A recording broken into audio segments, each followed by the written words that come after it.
Hi everyone, it's Adrian from the Pageant Project, and I have Nikia Rockley with me, who's Miss Charity Australia 2019. Nikia, how are you? Hello, I'm great. How are you? I'm doing fantastic. Now, Nikia is over in Perth, so what's been happening in Perth? It's been freezing cold for one. We've just had our HBF run for a reason over the Mhm. weekend, as well as the RSPCA million pause for what? Me- Can't remember the name now. I know what you're talking about. It was a fundraiser for the Yeah, RSPCA. yeah, but nothing much. Perth is a pretty boring place compared to Sydney. Well, there's a hashtag Perth is okay. I've always thought that was a funny hashtag. But hang on, so how cold is Perth? Because Sydney is not exactly, although today and yesterday were warm.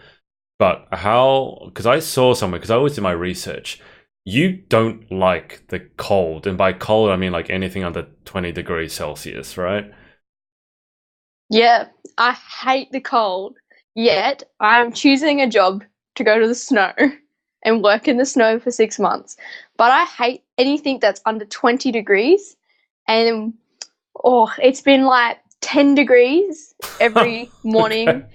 And when I get up in the morning, it's 5 degrees. And I get out of bed and I'm just like, oh no, it's too cold. But I saw a post somewhere. I don't know how I found this one. There was something about you, because you cosplay. I think this was you Yeah. cosplaying, and it was cold. And I think you got wet, and apparently your lips turned blue. I don't remember Oh, where this was. so And someone commented that you looked like a sailor that had been chopped out of an iceberg. So okay, please I will explain. put contents into this. So I was at LARP. LARP is live action roleplay where you dress up as your character could be from medieval times to Final Fantasy. Just think of all your favorite role playing Mm, games from PC to console mixed into real life. So this was probably a year ago today. Actually, no, maybe two. right. And I was playing my character Yu Fujiwara, which is I was a weeb in a weeby band, and one of my quests was I have to sit around the field for 2 hours in a Sailor Scout outfit, continue doing quests and stuff like that. And at this point, it was pouring down with rain, like pouring, and it was 10 degrees. And here's me in the shortest skirt possible, no little sleeves, and a little Sailor Scout uniform. I was cold. I stayed in that outfit for 2 hours. And the last battle that I was in with that battle, I was fighting and I ran up to this person and I stopped and I went whoosh, and I slipped and went flat down on the ground and was in a big puddle. And then the game stopped after that because they all were like, "You're like blue." So they rushed me to they rushed me into the shower because they were like, "Honey, you got hypothermia now." I was that cold. Like, So now there's a running meme of me getting hypothermia in a Sailor Scout I feel uniform. you should be a meme. I feel there should be a meme of you like with icicles on your face, and it's like, oh my god, it's 20 degrees under, it's freezing. All right.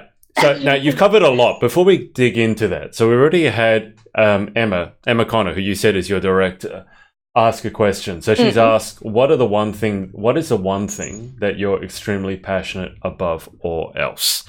So before you answer that, I'm going to say to whoever's watching, if you have any sort of question or comment for Nikia, leave it in the comments below and I will pass them on.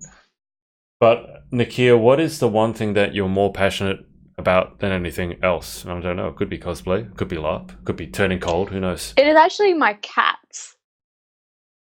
I have two beautiful little angels. One of them is called Bella, and one of them is called Cleo. Bella, I used to take to cat shows. I still wish I could. I still wish I could take her Mhm. today, but it's just so hard to get her there. But I did cat shows for about a year and a half, and through that, I won countless awards and rosettes because Bella had a very perfect profile and stuff like that. But I love them to death because I think they're my heat rugs during winter. Like when I'm sleeping, Jeez. they would just crawl up like this and be like, meow, I'm coming under. Okay. Okay, so you basically like them because they keep you warm. Yeah, and they're like got such cute personalities. Like I reckon my cats are better friends than I've ever had in my life because they'll never backchat me. That's kind of sad. Okay.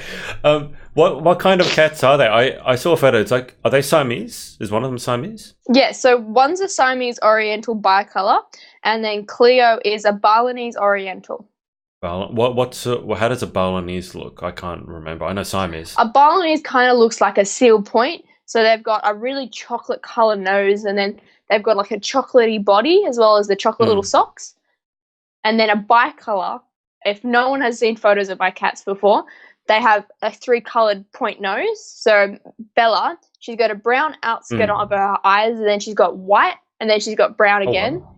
And then she's got white socks, and then a little bit of ash of... So you have white, and then you have little ashes of chocolate, then it goes white again. Wow. That actually sounds really cool. But these cat shows, like, what do you do at a cat show? I mean, you take your cat there. So at a cat show, it's not that simple, actually. At a cat show, so we get there around 7:30, 8 in the morning.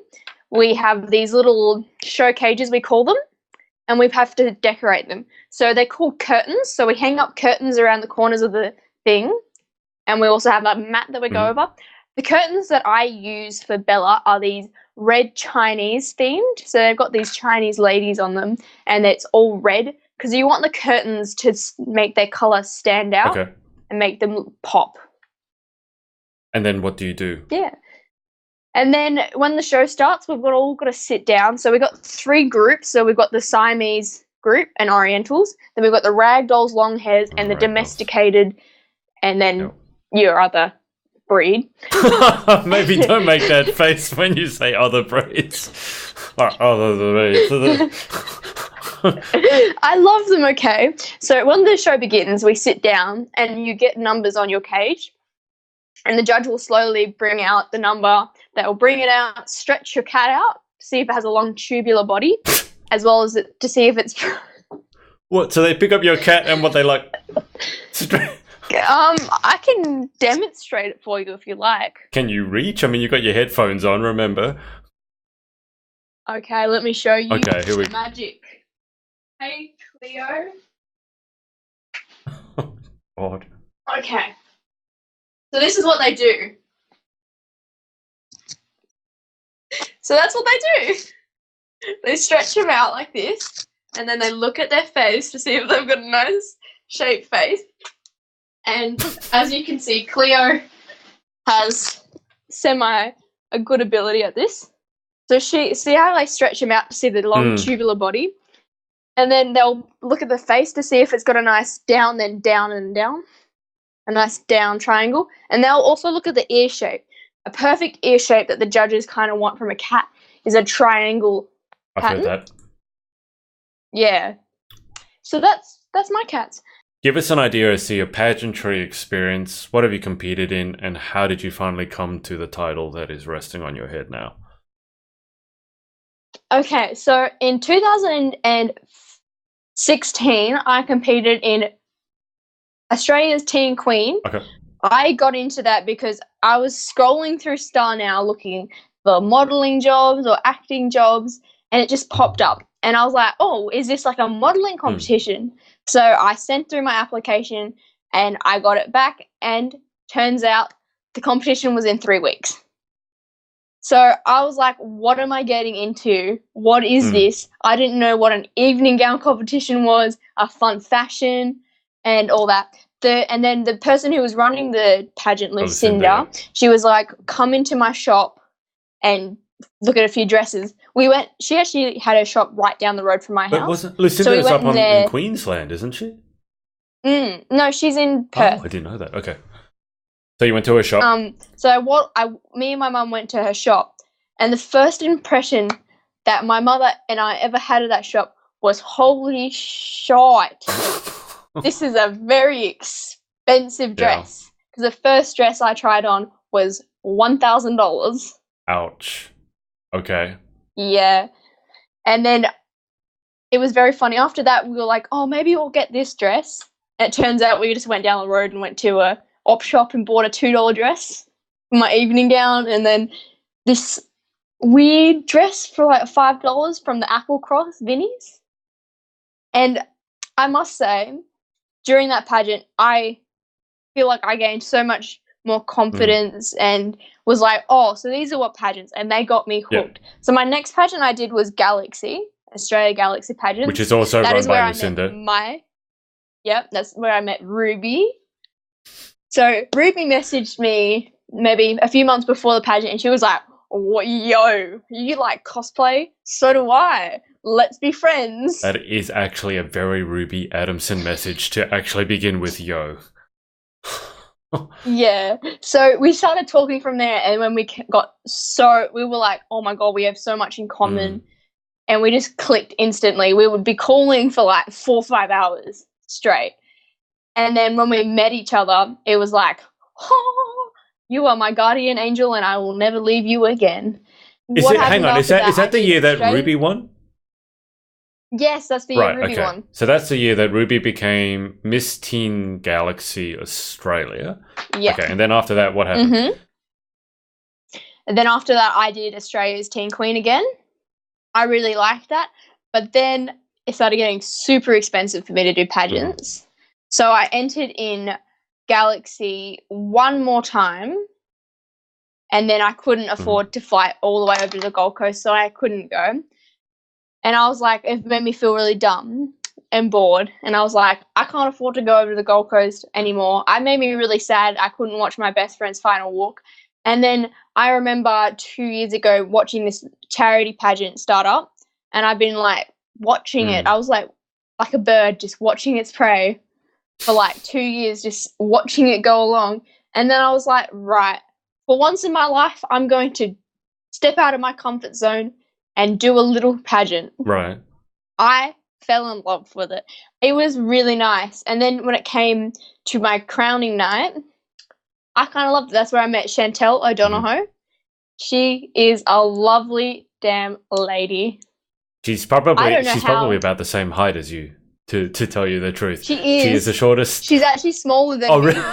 Chantel, if you're watching this, I love you. Chantel is like, she's so tiny. Yeah, but I love her to death. I don't know how she has free time with all of the stuff she does. No, when I interviewed her, so she's got a partner, she's got a daughter, and she said she was volunteering with 27 organizations just this year alone. I'm volunteering with her tomorrow night at Starlight, and she works full time as well. So I don't know how she does it all. So how did you find out about the pageant? So now Miss Charity Australia. So how did you find out about it? And is it new, or is this has it been running for a while? It's been running for about 3 years now. I heard about it because Emma O'Connor. I am getting tongue twisted now. Invited me to like the page, so I did, and then she invited me to the contestants page and like more information about it. And from there, I've just been watching what type of work she's been doing into the pageant and what she stands for.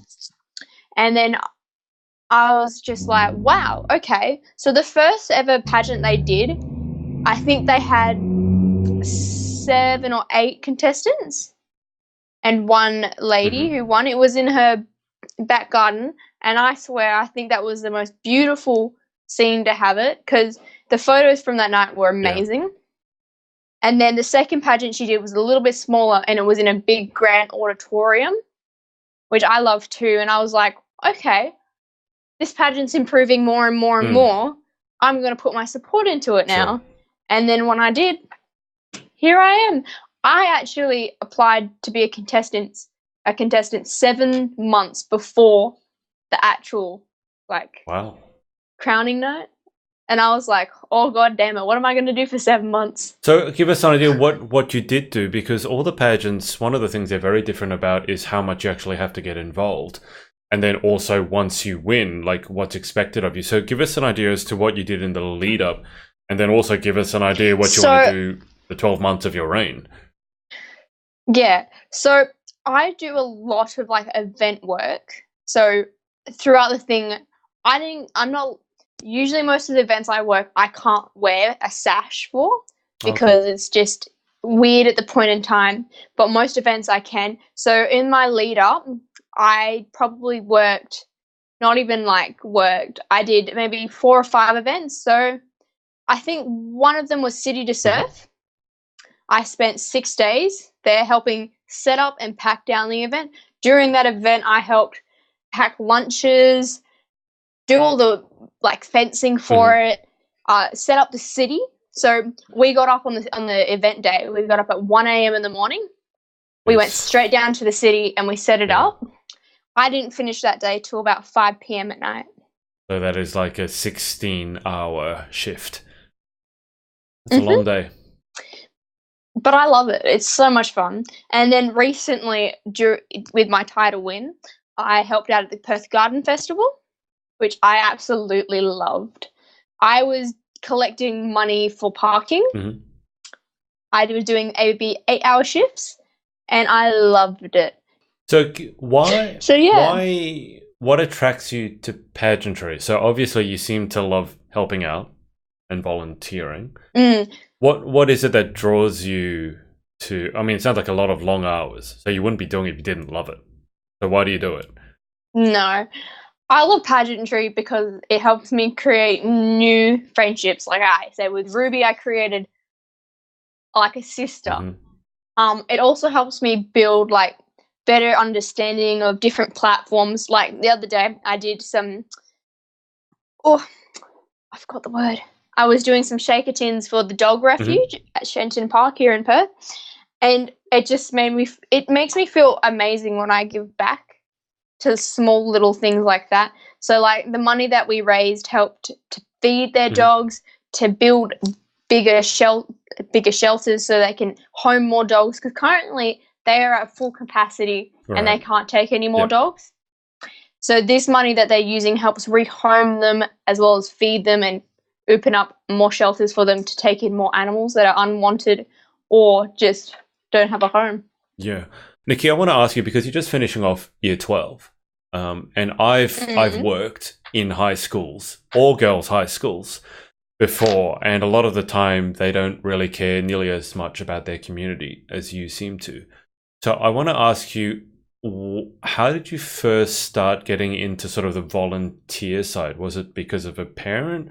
Was it just something you were always interested in? Because a lot of people don't do it. Actually, it was Ruby again. Ruby is like my guardian angel. When I saw that she dedicated herself and was doing so many different appearances, I was like, oh my God, I'm going to give this a try. My first ever appearance was at the 1,000 Cranes event in, I think it was Willerton, and I was helping make paper cranes for this event. So I was helping people teach them how to make paper cranes and then threading them onto like these ropes with beads and stuff, and then we're hanging them onto rope. And then all of the paper cranes were like this wall of just paper cranes. I'll send you a photo later. And it was basically going towards hospitals. Right. So I think they paid $1 to make a paper crane, and all that money was going to the hospital for, I think it was Princess Margaret Hospital. And they were fundraising for their telethon, I think it was. Is it the big one? Because the Perth telethon, I just saw a notification. I don't know if she's still watching, but Alicia Van Schoonhoven, who just actually won Miss Galaxy, she was watching. And she volunteers at the Perth telethon, which is huge. It's like televised, and they raise millions and millions of dollars. They're much better at it than Sydney is. They do. I can't wait till I'm 18 and then I can volunteer for that, because most charities that I usually want to volunteer for, they don't allow me to because I'm too young. Like the shaker tins that I got, I had to use my mum's name to get them. Otherwise, they weren't going to give them to me. So you've got to wait, what, about how long do you have to wait before you can volunteer at these places? It's the 5th. It's the 5th this month, so I've got to wait 7 more months. Okay. You still got to. Well, I mean, you still got to finish high school in the meantime, so it's not like you've got nothing else to do. Yeah, I finished that early October. Yeah. Why do you do the charity work? How does it make you feel? Why? I know you said Ruby got you onto it, but why is it important to you? Because you could spend your time doing any number of things. You could spend it at the shopping center, on social. Why volunteer? I think volunteering to me is just like a way of me thinking I'm doing something positive for my community and I'm giving back and I'm trying to inspire other people to do the same, because it's just like, why would you rather be at home on your butt playing PlayStation like me sometimes when you could be going out and being in the sun and teaching people how to do things and then inspiring other people to do charity work, because charity work is such a big part of organizations. Yeah. Like, if we didn't have charity work, how would they still be functioning? Because some charities just don't earn at all. They are all based on donation. I just feel like the more I like fundraise, is just like the more that I feel like I'm giving back to my community. Yeah. Because it's a funny story, actually. When my brother was 2, he drowned in he was in a cement. Because in Broome we live next to like this construction site, and it was like we had a little river thing, and he drowned in that. He was dead for like 2 minutes, and then he got resuscitated, and now he's got brain damage. He's got severe ADHD and frontal lobe syndrome, where it's damaged at the front of his brain, and we had to fly up and down from Perth a lot for him. And a lot of the like telethon helped my family like pay for it and pay for his medical bills as well, because they were really heavily priced. Yeah. Because the amount of times that he had to get, because he wasn't officially diagnosed with any of his like brain damage or anything till he was about 12. And we were flying up and down. Hang on, you said he drowned when he was 2. So he wasn't diagnosed properly for 10 years. Yeah. Just like give us an idea, because I can't remember how far. Because you said this was in Broome, right? How far is Broome from Perth? Broome is a 2-hour flight on a plane. Gee, that's not close. So is that all the way up? It's a 3-day drive. Okay, jeez. Yeah, no wonder it costs so much. Yeah. Right. Okay. Yeah, puts everything in perspective. But to flip it, I mean, you're just about to finish school, so what do you hope to do in a year's time?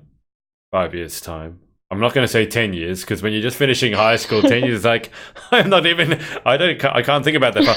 But what do you plan to do with your future? Let's put it that way. Well, as you know, but not many people know, at the end of next year, I'm planning on going to Japan for 6 months and doing a ski instructor job over there. But in probably 5 years' time, I'm seeing myself as getting my diploma as a senior vet nurse, being maybe an active role in that. If I don't get my vet nurse diploma, I plan to go to the cops. I plan to be a police. I would love to get into the mounted division. Oh, wow. With the cops, because I love horses, and that would be my dream job, to just be able to sit on a horse all day and ride. But you have to be a cop for about 2 years before you can apply, and the waiting list is about 5 years. Wow. Okay, so everyone in Perth they only wants have to be a 36 cop. units. Okay.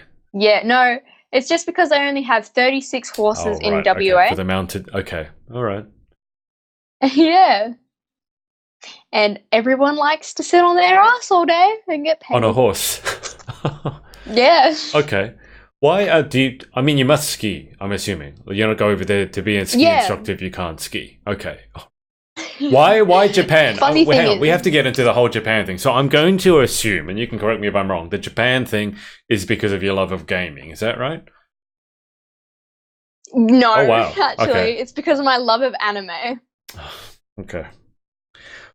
So I started getting into anime when I was about 12.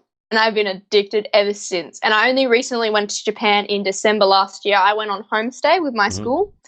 And when I was there, I was like, holy crap. I was teaching my class to ski because they didn't know how to ski.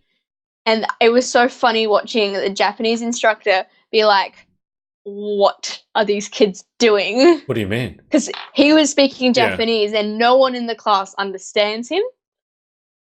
And they were like, whoa, how do we ski? We don't know what he's talking about. So here's me just like, hello, guys. So how to stop? We go pizza cut. You go into a shape of a pizza. Okay. Yeah. So for people who don't know, I'm not going to explain anime. I think I'll leave it up to you to explain anime. So explain to people what anime is. Anime is basically Japanese cartoons. And why is it such a big deal? Well, anime, I would think anime is like their normal TV in Japan. When I was there on homestay, they just had news, their normal TV shows, and then you had anime. Anime is plastered everywhere. Like it's like their jobs are. Some of them are based off of anime. Like you have maid cafes, you have anime, just everything. They have a whole suburb dedicated to anime, as well as an entire town. Jeez. That is fully just plastered in anime text and stuff. Some of the anime that they play is educational. Like I was watching one with my exchange student recently, and they have like this mini cat cartoon, and it's basically it teaches them Japanese history, but through cat cartoons. Oh wow! So there would be a cat going meow meow meow meow meow on a big tower and being like, fight, fight, and then they would have this big cat battle, and then this catnip would rain down. Like the first episode I watched, there was just this lady, and she was sitting on her throne, and she would just rain catnip over them, and then they would all sleep. Catnip doesn't make cats sleep. Have you ever given your cats catnip? I don't want to because I think that would go crazy. Yeah, no, I can tell you, cats on catnip don't go to sleep. They do the opposite of it. So, but yeah, you love anime. So, did the gaming? Because I know you love gaming, and Ruby loves gaming as well. We seem to be talking a lot about Ruby in this interview, but Ruby, if you're watching, we love you. Did the love of gaming come after that, or was it before that? Or no, it was actually before that. So. When I was like 10, during the long school holidays, me and my stepbrother Shane we would wake up at probably we would wake up around 5 p.m. at night, and we would play video games from 5 all the way till 8 a.m. and we would go back to sleep and would wake back up at 8 p.m. Okay. We would spend all night playing Call of Duty Modern Warfare 3 on our old PS3. Although I would say I got into games the same way. I used to play it with my brother all the time. But what about the cosplay and the LARPing? Where did that come into it? Okay, so I started cosplay first. So 2014, I went to my first convention. I went as Hasuna Miku, a Vocaloid. I ordered my cosplay off of. I cosplayed as Asuna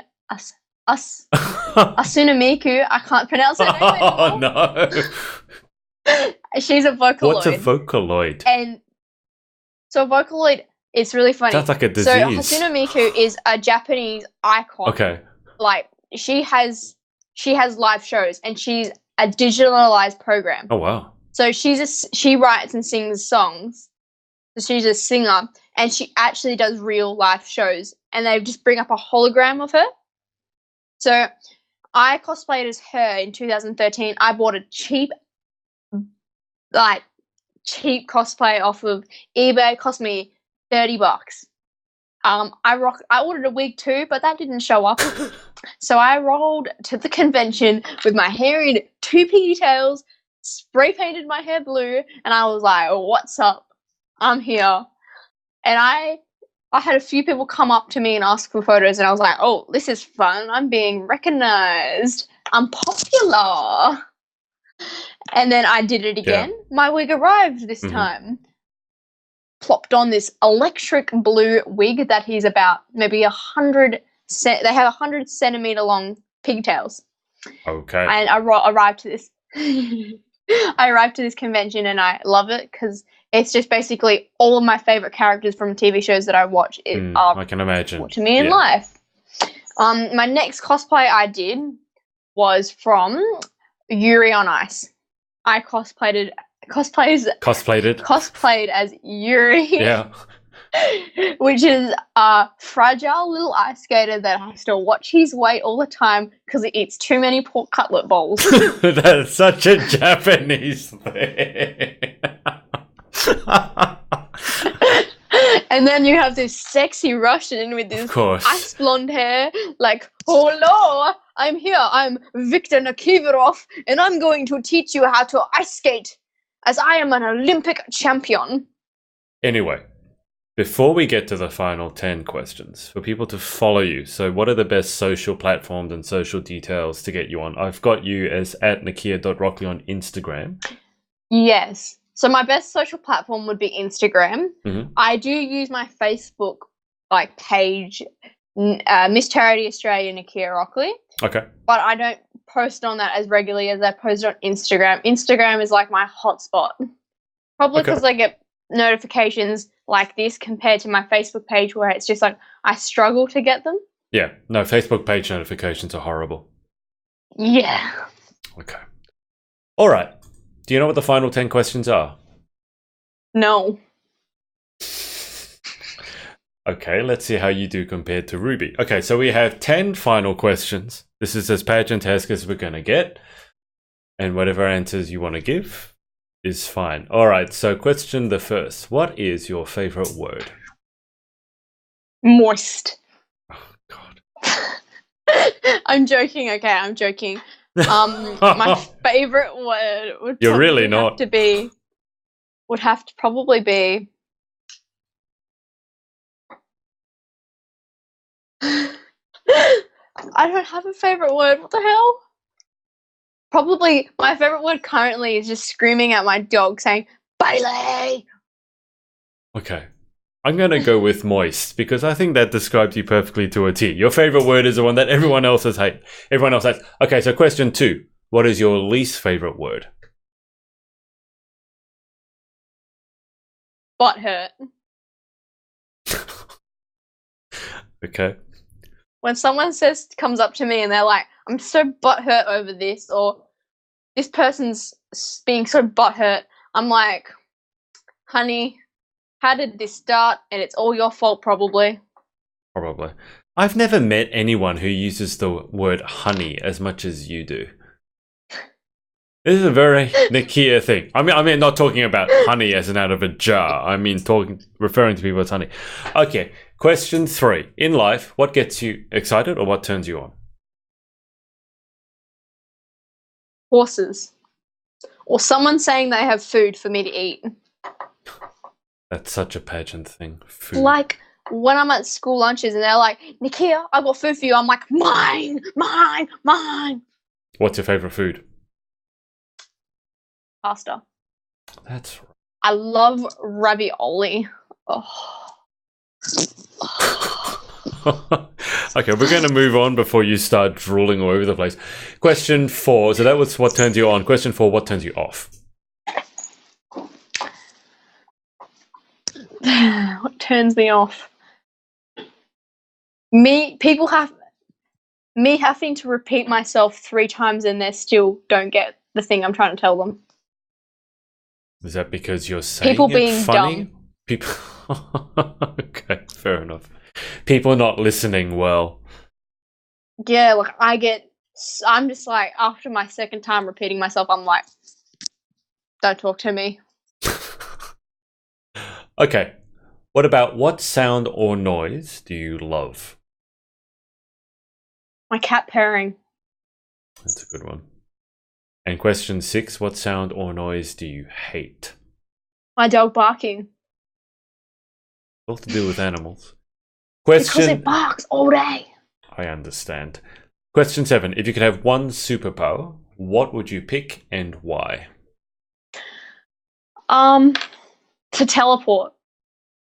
Because I could teleport anywhere I would want to be, and I don't have to worry about paying for fuel money, paying for flights, paying for accommodation or anything. I could have a free holiday. Just teleport to the location in the morning, teleport home at night. So if you could teleport anywhere right now, where would you go? Oh, probably. Where would I teleport, actually? I was going to guess Japan. I reckon I would like to teleport into a massage parlor in Bali. Oh, God. Oh, God. That's not what I was expecting. Okay. Question 8 is a bit different to you because you're still finishing school. But if you could pick any occupation, what would you like to pick and why?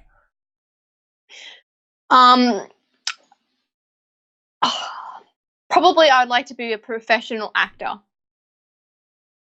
I can see that. I love acting and modeling. Acting would be just amazing because then I could be like, hey guys, do you want to jump in my private jet? Hey look, there's my face in a movie. Hey look, you want to come to the red carpet with me as a +1 because I'm lonely in life? I don't know. I reckon just being an actor would be so fun because you'd have the movement to be able to do whatever you want, whenever you want. You've done modeling. Have you done any acting? Yes, I have actually. What sort of acting have you done? So I've done theatre acting before. Oh wow. I have auditioned to go on like a TV commercial, but that never turned out really well. I used to do acting classes. And every 4 weeks we would have a performance where I'd have to do a monologue. Mm-hmm. And, oh my God, it was the most embarrassing thing I've done in a very long time. But other than that, I haven't done much acting jobs because there's nothing in Perth. Perth is like the dead Black Sea. It has got nothing. The only thing you can really get is modelling jobs, and that comes really hard to get. You've got RADA, though, in Perth, though, right? Like What's RADA? I think that's the Royal Academy of Drama. It's the one that I think Heath WAPA. Ledger... WAPA, sorry. I can't remember. Yeah, we have WAPA. Yeah. But that is expensive. Well, I can imagine. My friend actually is doing it now in prop making, and her tuition fee to get into the course was $6,000. So she had to pay $6,000 up front to just get into the class first. And I think it's like $40,000. Okay, all right. Better start working that ski instructor job then. Okay. Just ski out of my debts. Yeah, you'd be skiing for a long time. Okay, question 9. What job or occupation other than your own would you definitely not like to attempt? I've worked in fast food. Probably one of those people that walks along in the city and picks up trash. Empties a bin. Why does everyone pick like people who pick up garbage? It's just because I think it'd be such a boring, lonely job, and you would come home smelling like someone else's trash. That is true. That is true. But someone has to do it, I guess. You have to deal with people lighting bins on fire with smokes. Yeah, I've actually. No, yeah. thank you. Okay. Final question: if heaven exists, what would you like to hear God say when you arrive at the pearly gates? Welcome, baby. In that voice. Like the party is just about to start. Okay. I am going to say thank you for your time, Nikia. I'm going to thank problem at all. everyone for watching or listening, depending on where you're listening or watching it is. And we will speak to you next time. Thank you for having me. See you, people. Hey, it's Adrian. Thanks so much for watching. If you'd like to keep up to date with our interviews, then make sure to subscribe by clicking here. If you'd like to watch some of our interviews right now, then click here. And also make sure to follow us on all our socials right here. Speak to you next time.